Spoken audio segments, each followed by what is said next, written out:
Today we are going to be looking at the second section in the Scramble for Africa, and we are going to be focusing on what the causes of colonization were. In the early 1800s, European nations had settled on only a little land in Africa, mostly areas along the coast that were easily accessible by boat. However, in the mid-1800s, European powers had become more interested in Africa, and this renewed interest in colonizing Africa was due to a number of reasons.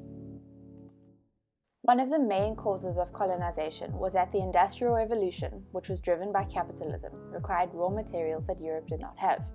Europe also needed new markets for the goods it produced. A second important cause was imperialism, which is a desire to create overseas empires. This was fed by nationalism because nations often felt that gaining colonies was a measure of their greatness. Racism was another reason. Europeans thought that they were better than Africans. Christian missionaries supported imperialism. They thought that European rule would end the slave trade and help them convert native people. Africa was a place where Europe could sell products. Factories in Europe were producing so much that the people of Europe could not buy it all. So factory owners saw Africa as a place where they could sell the products from their factories. Africa was a place where Europe could get raw materials. Many of the raw materials needed by the new factories did not grow in Europe. Europeans hoped to find them or to grow them in Africa, and these included things like tea, coffee, and sugar. Africa was a place where Europe could get mineral wealth. After the discovery of diamonds and gold in southern Africa, Europeans hoped to find valuable minerals in other parts of Africa as well. As a result of Africa's mineral wealth, investors believed that they could make money in Africa. Business people in Europe thought that colonies were good places to invest money, and investment in an area often led to colonization. Colonies could provide food and space. One of the results of the Industrial Revolution was a big increase in the population of Europe. There was not enough food or jobs for everyone. European governments wanted colonies so that they could grow more food supplies. They also wanted to encourage people from Europe to go and live in these colonies. This would help with the overcrowding and unemployment in Europe. Some colonies were established because of the actions of explorers and empire builders. An example is Cecil John Rhodes, who wanted British control in Africa from Cape to Cairo. He started a colony that he named after himself, Rhodesia, which is nowadays Zimbabwe.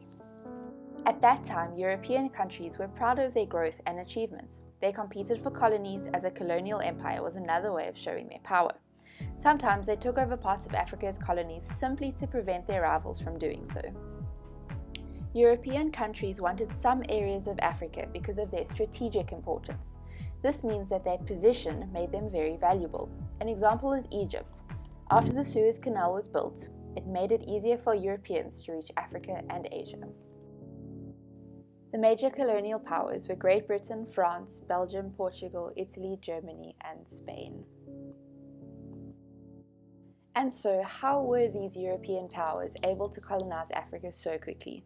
They had better transport, which made colonization possible, especially with the invention of railways and steamships. This made it easier for European countries to trade with Africa and to colonize Africa. Better weapons also made colonization possible. European countries had invented more powerful weapons, especially the deadly machine gun, and this gave them an advantage over African armies. Divisions in African society was another reason. African kingdoms and chiefdoms were not united, and there was sometimes competition and war between them. They did not stand together against the Europeans. So today we looked at what caused this mad scramble for Africa and how certain European nations were able to use their power and other advantages to take over Africa and turn it into what it looks like today. My question to you is, what would Africa look like today if the scramble for Africa never happened? I'd love to hear your thoughts.